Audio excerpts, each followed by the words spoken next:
Hey guys, hello மக்களே. இன்னைக்கு நீங்கள் பார்க்க போகிறது வந்து ஒரு உபநயனம், அதாவது ஒரு பூனல் கல்யாணம்.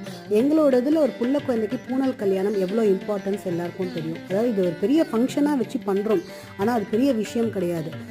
அந்த குழந்தைகள் 3 வேளை திருக்கால சந்தியாவந்தனம் பண்ணணும், சமிதாதானம் பண்ணணும். அதுக்கு ஃபஸ்ட்டு அம்மாமார்களுக்கு பொறுமை இருக்கணும். ஸ்கூல் போனாலும் எழுப்பி அந்த குழந்தைகளை உட்கார வச்சு சந்தியாவந்தனம் பண்ணு, சமிதாதானம் பண்ணுங்கிறது பொறுமை இருக்கணும். ஆச்சாரியால் சொல்லியிருக்கார், இது வந்து நம்மளோட நித்திய கர்மா, ஒரு நாள் விடக்கூடாது. இந்த ஒரு நாள் விட்டேன்னா நமக்கு பாவம், சாஸ்திரத்தில் சொல்றது பாவம் வரும் அப்படின்னு.